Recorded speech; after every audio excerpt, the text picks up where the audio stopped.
तो कहानी शुरू होती है कि एक राजा ने भगवान का एक सुंदर मंदिर बनवाया और उसमें एक पुजारी को पूजा करने के लिए रखा। काफी समय बीत गया, राजा की भी उम्र हो गई थी और पुजारी की भी उम्र हो चली थी, लेकिन राजा का एक नियम था कि वो हर सुबह अपने सैनिक के साथ एक फूलों की माला भिजवाया करता था और उस माला को पुजारी जी भगवान श्री कृष्ण को चढ़ाया करते थे।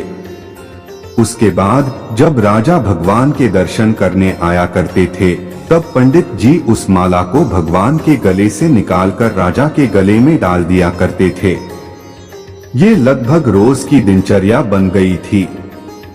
पुजारी जी बूढ़े हो चले थे और राजा भी बूढ़े हो चले थे। एक दिन राजा की तबीयत खराब हो जाती है, तो राजा ने माला सिपाही के हाथ भिजवाते हुए सिपाही से कहा कि पंडित जी कहना कि आज हमारी तबीयत ठीक नहीं है, तो आज हम आ नहीं पाएंगे, तो आज हमारा इंतजार न करें। उसके बाद सिपाही ने माला जाकर पुजारी जी को दे दी और सारी बात पंडित जी को बताई। पंडित जी ने भी माला को श्री कृष्ण को चढ़ा दी। तो उसके बाद पंडित जी ने सोचा कि इतने साल गुजर गए कि भगवान की इस माला को हमेशा राजा जी को ही पहनाई है, लेकिन आज तक मैंने कभी इस माला को कभी खुद नहीं पहना। तो हो सकता है कि जरूर यह प्रभु की इच्छा है कि इतने सालों में आज मौका मिला है कि प्रभु की इस माला को मैं अपने गले में पहन पाऊं। तो यह तो परंपरा ही थी कि प्रभु की वह माला तो निकलती ही थी, तो इस बार पंडित जी ने वह माला अपने गले में डाल ली। लेकिन तभी सिपाही दौड़ते हुए आया और बोला कि महाराज को वहाँ कुछ ठीक नहीं लग रहा है, तो राजा साहब मंदिर की तरह ही आ रहे हैं, आप तैयारी करना शुरू कीजिए। राजा को लगा कि इतने सालों से बनी हुई परंपरा कहीं टूट न जाए, इसीलिए वह मंदिर की ओर आने लगे। जैसे ही पंडित जी ने यह सुना, उन्होंने तुरंत माला गले से निकल और भगवान को पहना दी। घबराहट में पंडित जी समझ नहीं पाए कि उन्होंने क्या गलती कर दी है। पंडित जी को लगा कि अगर राजा को पता चला तो वह उसे दंड दे देंगे। अब राजा आए तो रोज की तरह पंडित जी ने माला भगवान के गले से उतारी और राजा को पहना दी।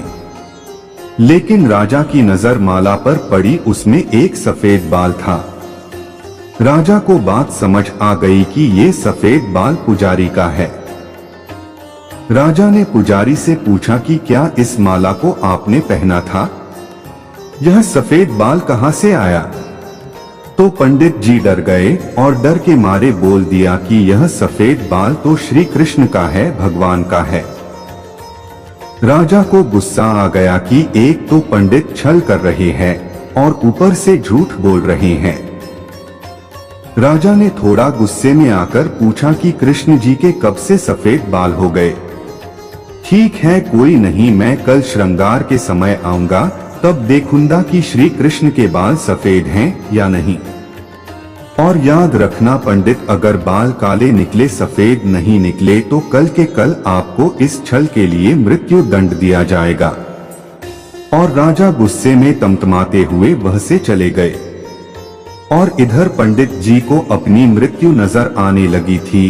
वो श्री कृष्ण के आगे दंडवत कर लेट गए और बोले कि प्रभु मुझे क्षमा कर दीजिए, मैं लोभ में आ गया था, मुझे लगा यह माला मुझे भी पहननी चाहिए, मुझे बचा लीजिए प्रभु, नहीं तो कल राजा के हाथों मेरी मौत निश्चित है।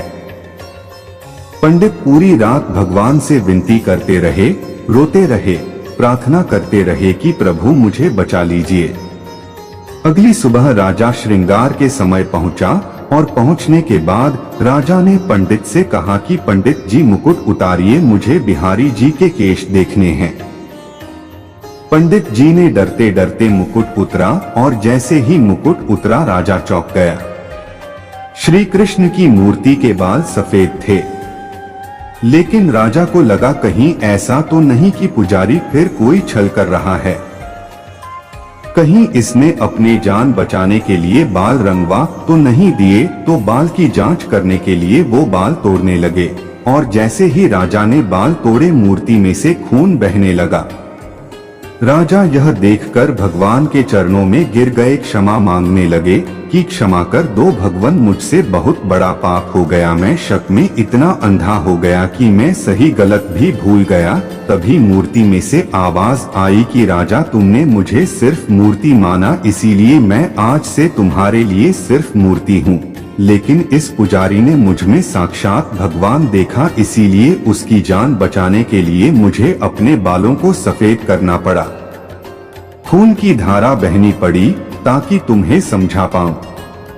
और उसके बाद राजा को अपनी गलती पर पछतावा हुआ, लेकिन अब कुछ नहीं हो सकता था।